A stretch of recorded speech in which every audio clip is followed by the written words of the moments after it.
오늘 우리에게 주시는 하나님의 말씀은 사도행전 13장 42절에서 52절 말씀입니다. 사도행전 13장 42절 이하의 말씀을 봉독합니다.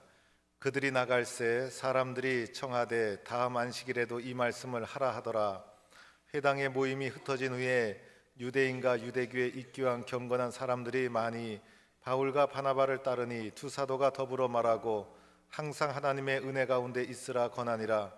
그 다음 안식일에는 온 시민이 거의 다 하나님의 말씀을 듣고자 하여 모이니 유대인들이 그 무리를 보고 시기가 가득하여 바울이 말한 것을 반박하고 비방하거늘 바울과 바나바가 담대히 말하여 이르되 하나님의 말씀을 마땅히 먼저 너에게 전할 것이로되 너희가 그것을 버리고 영생을 얻기에 합당하지 않은 자로 자처하기로 우리가 이방인에게로 향하노라. 주께서 이같이 우리에게 명하시되 내가 너를 이방의 빛으로 삼아 너를 땅끝까지 구원하게 하리라 하셨느니라 하니 이방인들이 듣고 기뻐하여 하나님의 말씀을 찬송하며 영생을 주시기로 작정된 자는 다 믿더라. 주의 말씀이 그 지방에 두루 퍼지니라. 이에 유대인들이 경건한 기부인들과 그 신의 유력자들을 선동하여 바울과 바나바를 박해하게 하여 그 지역에서 쫓아내니 두 사람이 그들을 향하여 그 발에 티끌을 떨어버리고 이고니온으로 가거늘 제자들은 기쁨과 성령이 충만하니라. 아멘. 할렐루야. 제가 주례를 서기 위해서 예식장에 가면 예식장에서 도와주는 그 아가씨가 목사님입니까? 하고 물어봅니다. 예라고 대답하면 주례사 짧게 해주세요 라고 부탁을 합니다. 목사는 길게 그리고 지루하게 말하는 사람이다, 이런 인식이 깔려져 있는 듯한 분위기였습니다. 우리 성도들도 설교를 짧게 하면 은혜 받습니다, 이렇게 그저 재밌게 농담조로 얘기하시는 분도 있습니다. 오늘날 우리는 설교를 너무 흔하게, 그리고 집에서 TV만 틀면 설교를 볼 수 있는 시대가 되다 보니 설교를 소중하게 여기지 않습니다. 그런데 예배와 설교는 교회 와서 현장에서 예배를 드리는 가운데 설교를 듣는 것이 진짜 의미가 있는 것이고 그것이 바로 설교인 것이고 설교는 현장이 중요한 것입니다. 설교라는 것이 얼마나 중요합니까? 세상에 강연은 지식을 주는 거지만 설교는 사람을 변화시키는 것. 그래서 설교를 통해서 수많은 영혼들이 예수 믿고 변화되고 설교의 목적은 사람을 변화시키는 데 있는 것입니다. 베드로의 설교를 통해서 초대교회 많은 사람들이 은혜받고 변화받고 거기에서 초대교회가 시작이 되었어요. 바울은 가는 곳마다 설교를 통해서 복음을 전했죠. 관계를 통해서, 그리고 그 어떤 다른 방법을 통해서 복음을 전한 것이 아니라 선포를 통해서, 설교를 통해서 사람을 변화시키고 복음을 전했다는 것입니다. 바울의 설교에 특징이 있었습니다. 바울의 설교는 성경적 배경을 철저하게 깔고 있었어요. 그래서 바울의 설교를 듣다 보면 구약으로부터 거슬러 올라가 구약의 배경을 잘 설명하고, 그리고 구약의 역사 가운데, 그리고 유대인의 메시아 대망 사상 가운데 그리스도로 오신 예수님, 그 예수님이 바로 그리스도이시라는 성경적인 배경을 철저하게 우리에게 말씀하고 있습니다. 바울의 설교는 예화도 없어요. 바울의 설교는 정치 얘기, 세상 얘기 하나도 없어요. 성경적인 배경을 가지고 말씀을 증거하고 있다는 것입니다. 또한 바울의 설교의 특징은 주제가 분명했어요. 바울의 설교는 오직 예수님을 증거하는 것이었어요. 바울의 설교의 핵심은 예수가 그리스도이시다, 십자가에서 죽으시고 부활하신 그분이 그리스도이시다, 그래서 예수님을 철저하게 증거하는 것이 바울 설교의 주제였어요. 인종과 문화를 초월해서 인류를 구원하시는 하나님의 유일한 계시는 예수님이시다, 예수님 외에는 길이 없다, 모든 인생의 해답은 예수님께 있다, 예수를 믿어야 살고 예수를 믿어야 구원을 받고 예수만이 그리스도이시다, 예수를 전하기 위해서 산을 넘고 물을 건너 이 선교지까지 찾아오게 된 것입니다. 바울의 설교의 또 다른 특징은 다시 듣고 싶은 설교였다는 거예요. 바울의 설교를 듣고 얼마나 은혜를 받았는지 설교를 듣는 자마다 다음 주일에 와서 또 설교해 주십시오라고 요청할 수밖에 없었다는 것이에요. 오늘 말씀은 비시디 안디옥에서 선교하면서 이뤄진 일이 기록되어 있어요. 비시디 안디옥은 사도 바울이 1차 전도 여행을 떠나면서 첫 번째로 구브로라는 섬으로 갑니다. 구브로라는 섬에서 배를 타고 소아시아 지방 지금의 터키에 가서 첫 번째로 도착한 도시고, 이 도시에서 이제 복음을 전하고 말씀을 증거하기 시작합니다. 소아시아 지방 육지에서 벌어지는 첫 번째 선교지 비시디 안디옥, 이곳에서 복음을 어떻게 전했느냐가 참으로 중요한 것이었어요. 그런데 이곳에서 복음을 전할 때 많은 열매를 거두게 됩니다. 의외로 많은 사람들이 복음을 받아들입니다. 비시디 안디옥에서 복음의 많은 열매를 거두게 된 이유가 몇 가지 있었어요. 첫째는 바울의 은혜스러운 설교가 있었다는 거예요. 오늘 말씀해 보니 비시디 안디옥에서 설교를 마치고 나니 성도들이 다음 안식일에도 또 오셔서 말씀을 전해주시기 바랍니다라고 요청을 하고 있습니다. 바울의 설교가 많은 사람들에게 감동을 준 것입니다. 바울이 전한 예수를 그들이 받아들이게 되었다는 거예요. 다시 듣고 싶은 설교였고, 바울의 설교를 그들이 수용하고 있었다는 거예요. 바울의 설교를 듣고 은혜 받은 사람 중에 유대인도 있었고 헬라인도 있었어요. 유대인들은 성경적 배경을 잘 설명하니 우리가 기다리던 그분이 바로 예수님이시구나 믿게 되었고, 헬라인들도 듣다 보니 유대인의 혈통을 통해서 예수님이 오셨지만은 예수님은 유대인만의 그리스도가 아니라 만백성을 구원하는 분이시구나 깨닫게 되었어요.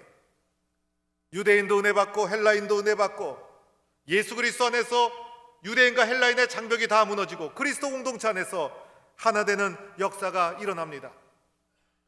말씀을 듣고 바울과 바나바를 따르는 사람이 생겨났다는 거예요. 바울과 바나바와 동행하고 바울과 바나바의 말씀대로 순종하는 사람이 생겨났다는 거예요. 삶의 구체적인 변화가 일어났다는 거예요. 설교의 궁극적인 목적은 변화를 촉구하고 있는 것입니다. 그래서 바울과 바나바와 동행하는 자가 생기고, 그곳에 예수 그리스도를 믿는 공동체가 생기고, 설교를 통해서 비시디 안디옥의 선교의 아름다운 열매가 맺혀지게 된 것입니다. 비시디 안디옥의 선교 열매가 맺힌 이유 두 번째는 좋은 소문이 퍼졌기 때문이었어요. 바울이 설교를 마치자 다음 안식일에도 또 와서 설교해 주십시오라고 요청을 받습니다. 다음 안식일에 설교를 하기 위해서 가보니 놀랍게도 그곳에 온 시민이 다 모여들었다는 것이에요. 여기서 나오는 온 시민은 비시디 안디옥 지역에 사는 대부분의 사람을 가리키고 있어요.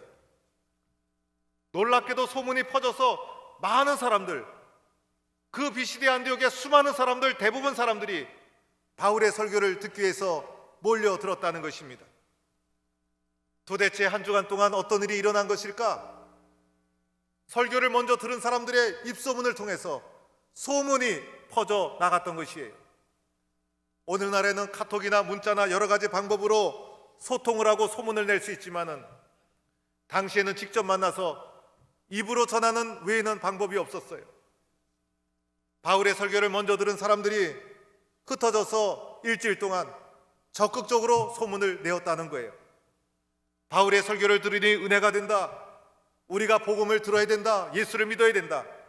여러분도 꼭 오셔서 바울의 설교를 듣고 예수를 믿어야 됩니다.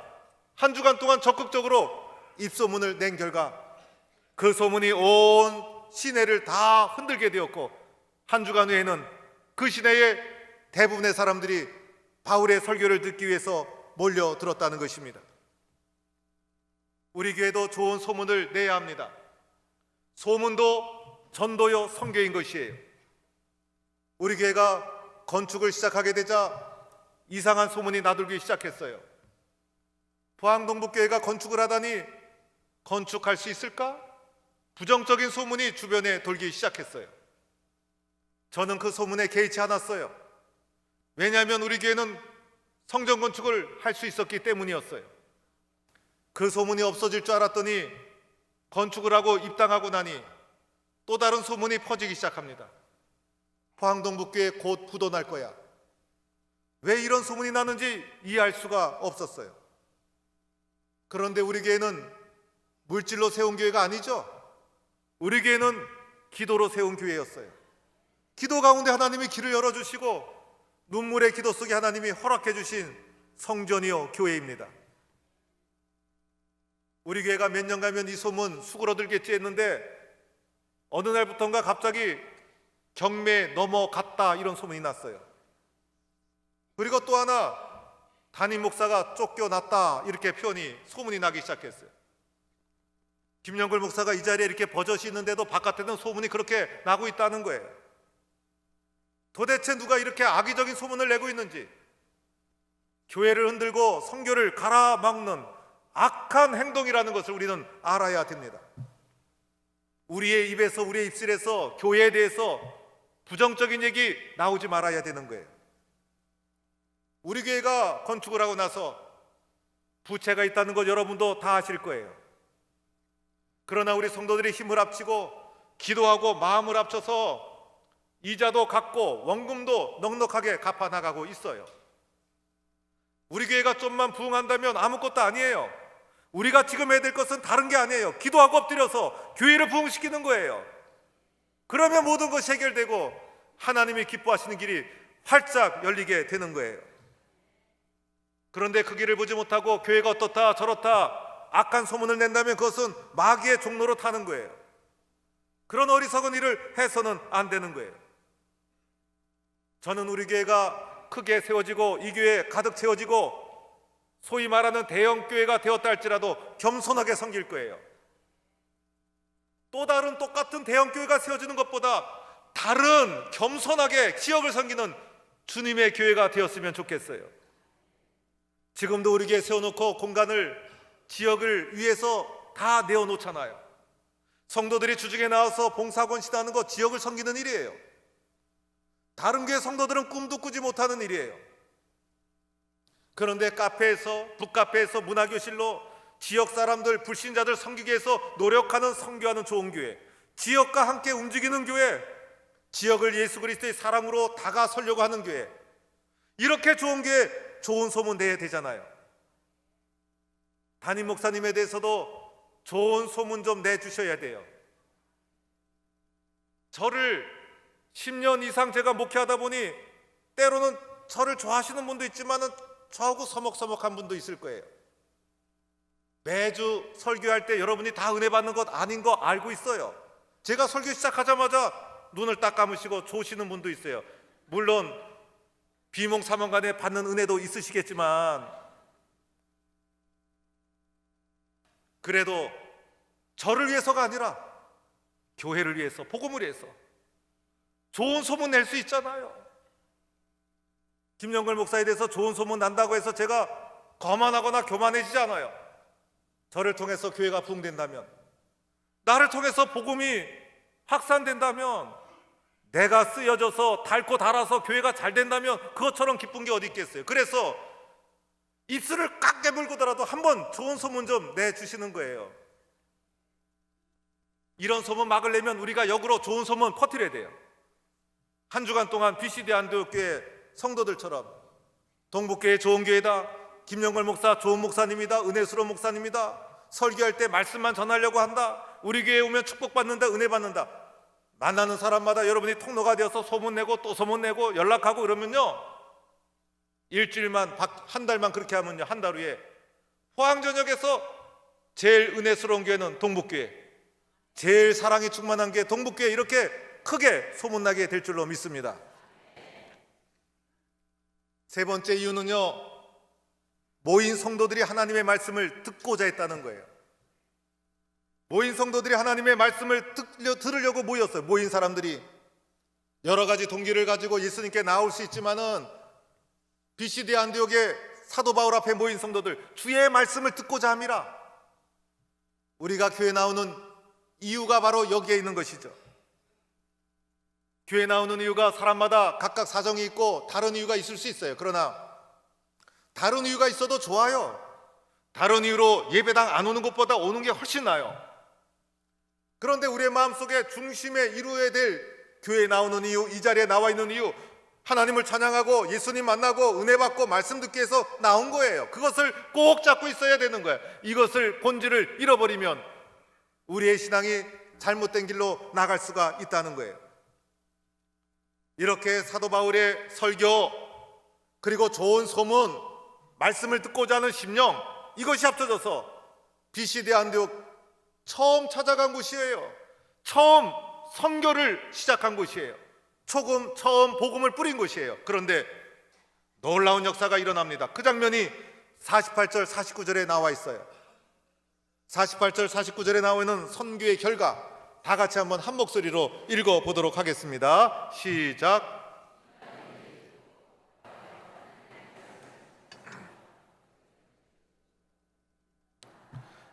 주의 말씀이 그 지방에 두루 퍼지니라. 듣는 사람이 기뻐하죠. 말씀을 듣고 믿었죠. 그 믿음의 역사가 지역에 영향을 끼쳐서 물이 흐르듯이 복음이 흘러가고 퍼지는 귀한 역사가 일어나게 되었어요. 우리 교회가 이렇게 쓰임받는 교회가 되기를 축원합니다. 그런데 핍박하는 사람이 나타납니다. 복음이 증거되는 곳에 항상 핍박하는 자가 있었어요. 그런데 이 핍박하는 사람들 누구였을까? 바울의 설교를 들은 사람이에요. 바울의 설교를 들은 사람 가운데 은혜 받고 변화되고 좋은 소문 내고 충성하는 사람이 있는가 하면 꼭 시기하고 핍박하는 자가 나타나게 되어 있어요. 그래서 시기하는 자들 왜 시기했을까요? 오늘 말씀해 보니 무리를 보고 시기가 가득했다는 거예요. 하나님을 보지 않고 누굴 봤어요? 사람을 본 거예요. 무리를 보고 비교하다 보니 마음속에 시기가 올라온 거예요. 유대인의 입장에서는 유대교가 하지 못했던 것, 사도 바울 한 사람이 성령의 능력으로 놀라운 역사를 일으켜 세우니 무리를 보고 마음속에 시기가 가득해서 그들을 질투하기 시작합니다. 마음의 시기가 가득 차면요, 올바른 일을 분별할 수가 없어요. 시기심이 가득 차면 인생이 망가지게 되어 있어요. 내 마음속에 알 수 없는 미움, 내 마음속에 알 수 없는 질투가 올라올 때 여러분 그것을 잘하기 전에 그것을 믿음 안에서 해결해 나가야 되는 거예요. 그런 시기심이 교회 안에도 있어요. 시기심은 때와 장소를 가리지 않죠. 누구에게나 있을 수 있어요. 무리를 보고 사람을 보면 시기심이 올라오는 거예요. 그러나 하나님을 보면 시기심을 넘어설 수가 있어요. 시기심 때문에 실패한 인생을 산 사람, 바로 사울 왕이었죠. 왕이었음에도 불구하고 그 놀라운 특권을 잘 선용하지 못하고 다윗을 추적하는 일에 일생을 바치는 어리석은 삶을 살다가 왕이었음에도 불구하고 비극적으로 인생이 끝나고 맙니다. 시기심이 마음에 가득 차면 보는 눈이 달라지고 귀가 달라지죠. 그래서 마침내 바울이 말하는 것을 반박하고 비방했다는 거예요. 바울이 말하는 것, 예수가 그리스도이시다, 복음을 증거했죠. 복음을 반대하고 예수를 부정하고 그리고 예수를 변질시키고 예수를 대적하는 일을 저지르게 되었다는 거예요. 어느 날 한국교회를 괴롭히는 가장 큰 이단 세력이 신천지예요. 여러분이 신천지를 조심해야 돼요. 신천지는 한국의 모든 공교단이 이단 집단으로 규정한 집단이에요. 성경과 무관한 집단이에요. 교회가 만든 성경을 가지고 성경을 만들 때 전혀 도움도 주지 못하고 기여하지 못하고 관계없는 자들이 성경을 가지고 지멋대로 가지고 노는 거예요. 바울이 오늘 예수를 증거했죠. 예수님의 십자가와 부활을 철저하게 증거하고 예수만이 그리스도이시고 예수만이 우리를 구원하시는 하나님의 유일한 계시다. 그런데 신천지는 예수님의 자리에 이만희를 올려놔요. 그래서 예수님을 믿는 것과 똑같이 이만희를 믿어요. 그래서 이만희가 들어오면 사람들이 막 소리를 지르고 난리가 펴요. 그리고 이만희를 총재라고 해요. 여러분, 정치인입니까? 왜 총재입니까? 목사면 목사지, 이것부터 유치하지 않습니까? 왜 거기는 항상 이만희가 총재입니까? 총재 돌아가면서 하면 안 됩니까? 이상한 집단이고 밀폐된 집단이고 사이비 집단인 게 분명해요. 그런데 신천지가 교회에 파고들어요. 성도들을 미혹하고 있어요. 우리 교회도 신천지가 앉아있을 거예요. 누가 신천지라는 심증과 정보가 쟤한테 다 들어오고 있어요. 그러나 그 영혼을 다치지 않기 위해서 그 영혼을 바라보며 제가 기다리고 있는 거예요. 모르는 것 같지만은 제가 다 알고 있어요. 나름대로. 저도 나름대로 알려주는 사람도 있고 기도하다 보면 나름대로 하나님이 보여주시는 것도 있고 들려주시는 것도 있어요. 그러나 그것을 쉽게 얘기 안 할 뿐이에요. 그들의 포교 방법 간교하죠.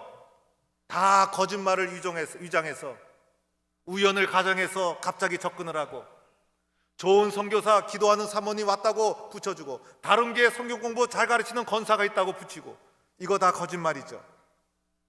교회를 잘 섬기는 권사님은 자기 교회 섬기지 다른 교회 성도들 만나고 다니지 않죠. 그런데 그런 거 만나면 뭔가 색다른 게 있는 것처럼 쉽게 현혹이다고 끌려가고 말들 하는 거예요. 우리 교회 성도들 가운데 누가 갔다 왔다, 또 누가 가서 안 오고 있다, 이런 소문을 들을 때마다 제가 얼마나 마음이 아픈지 몰라요. 교회 밖에서 하는 성경 공부 좋아하지 마세요. 선교단체 가는 것도 좋은 거 아니에요. 가장 좋은 것은 교회 중심의 신앙생활하고 목회자 중심의 섬김의 길을 걸어가는 거예요. 성경 공부도 제대로 배운 사람을 통해 배워야 바른 성경을 배우는 거예요. 성경만큼 악용될 여지가 많은 것이 어디 있겠어요. 복음을 변질시키는 이런 부정적이고 잘못된 세력, 복음을 대적하는 세력, 분별력을 가지고 우리는 잘 물리치고, 우리 교회는 악한 세력이 틈타지 않은 교회로 우리가 지켜나가야 될 줄로 믿습니다. 이러한 시기와 대적 가운데 마침내 바나바와 사울이 안디옥을 떠날 수밖에 없었어요. 바나바와 바울이 쫓겨난 것이 아니었어요. 그들이 새로운 선교지를 향해 나아갈 수밖에 없는 상황이었기 때문에 그들이 비시디 안디옥을 떠날 수밖에 없었어요. 그러나 떠남에도 불구하고 사도 바울의 모습 어땠어요? 담대했죠. 조금도 위축되지 않고 담대하게 새로운 선교지를 향해 전진하게 됩니다. 복음을 전하는 과정 속에 고난이 있고 핍박이 있어도 약해지지 않고 위축되지 않고 낙심하지 않고 담대하게 고난 가운데서 의미를 찾고 또다시 앞으로 전진하는 사도 바울의 모습. 우리가 인생을 살다가 고난을 겪을 수가 있어요. 그러나 고난을 겪으면서 왜 이렇게 힘들지라고 하면서 고난 속에서 헤어나지 못하면 그 고난은 내 인생의 저주가 되고 말지만은, 고난이 있을 때 정신 차리고 고난이 있을 때 의미를 깨닫고 고난이 있을 때 힘을 내면 그 고난은 나를 축복하는 통로가 되고 만다는 거예요. 그뿐이 아니었죠. 사도 바울이 기쁨과 성령이 충만했다는 거예요. 기쁨과 성령이 충만해서 새로운 복음 전도지를 향해 떠나가게 됩니다. 대적자들이 감당하지 못하는 사람이었어요.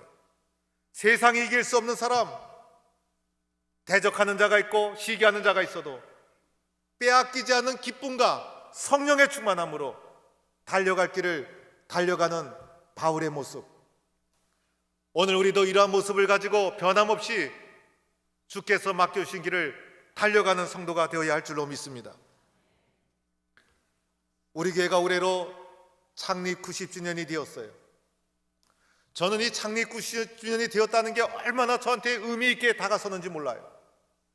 왜냐하면 새성전에 입당해서 90주년이라는 의미 있는 해를 첫 번째 맞이하기 때문이었어요. 새성전을 건축하고 아름다운 교회에서 예배드리면서 우리가 이 90주년을 의미 있게 보내지 못하면 하나님 앞에, 역사 앞에 부끄럽다라는 생각이 제 마음속에 들어온 거예요. 그래서 80주년, 85주년 이럴 때는 그저 기념 예배드리고 임직식만 했지만은 이번에는 의미 있는 일을 하자. 그래서 장로님들과 의논해서 멕시코에 교회를 하나 세우게 되었어요. 멕시코에 교회 세우는 것도 성도들이 헌신한 카페 수익금으로, 그리고 권사님 한 분이 선교지에 교회 세워주십시오라고 선교비를 기탁해 주신 것 모아서 교회를 지었어요.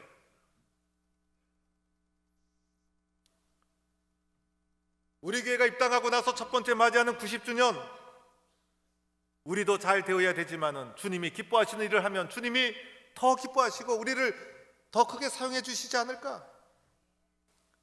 우리 교회는 한 푼이라도 아껴야 되는 어려운 상황이지만은 그러함에도 불구하고 힘들어도 어려워도 주님이 기뻐하시는 일에 충성하자. 주님이 원하시는 일에 순종하자. 여러분, 이런 것이 좋은 교회 아니겠어요? 다른 교회 같으면 엄두도 못 낼 일이에요. 그러나 우리가 하나님 앞에 쓰임받는 교회가 되기 위해서 멕시코에 교회 세웠죠. 놀랍게도 아프리카에 지금 학교도 짓고 있어요. 저는 이러한 일이 우리 교회에 자주 일어났으면 좋겠어요. 멕시코에 예배당 짓는 것도 예배당뿐 아니에요. 원주민들이 쓰는 언어가 셀탈어라는 언어를 쓰고 있어요. 성경책이 있어야 되잖아요.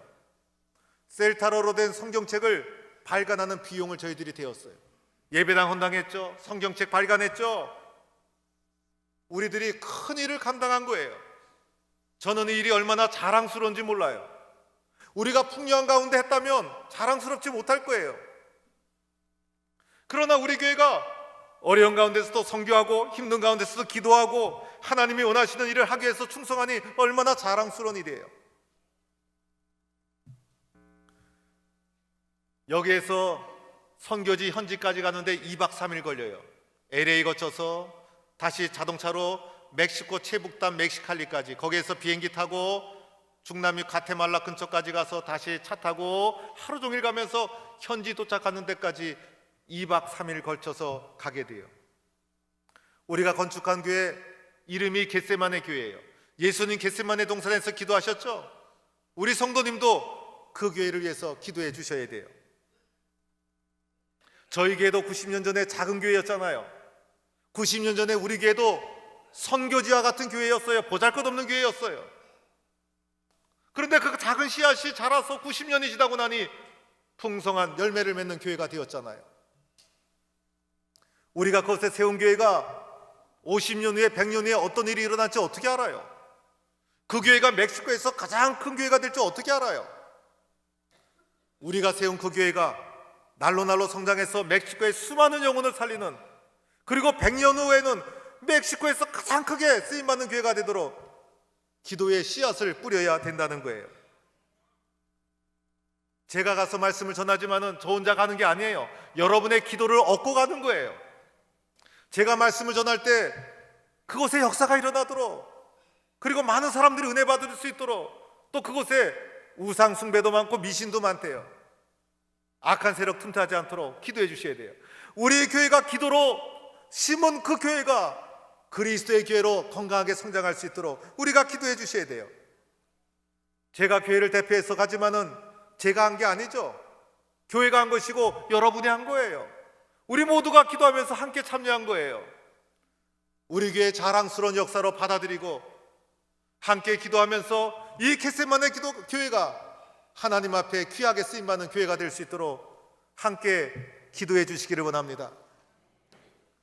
여러분, 복음을 전하다 보면 때로는 시기도 받고 교회를 충성하다 보면 어려운 일도 당할 수 있어요. 그러나 그렇다고 해서 좌절하거나 낙심하면 안 되죠. 담대하게 성령 충만하게 믿음으로 헤쳐나가면 하나님은 우리 모두를 통해서 더 큰 열매를 허락해 주실 줄로 믿습니다. 많은 열매를 거두는 교회, 많은 열매를 맺는 성도, 쓰임받는 성도가 되기를 주의 이름으로 간절히 축원합니다. 하나님 감사합니다. 우리 교회를 들어 사용해 주시니 감사합니다. 기도하는 가운데 멕시코에 세운 그 겟세마네 교회가 50년 후, 30년 후, 100년 후에는 멕시코에서 가장 훌륭한 교회가 되어서 수많은 영혼을 구원하는 주님의 터전으로 쓰임받게 하시고, 우리 교회가 새성전을 건축하고 90주년을 맞이해서 함께 주님의 일을 나누기 위해서 눈물로 씨앗을 뿌리며 선교의 사역을 감당해서 이렇게 귀한 교회를 세우게 하시니 너무나 감사합니다. 주님이 기뻐하시는 교회로 쓰임받는 동북교회 되게 하여 주옵소서. 예수님의 이름으로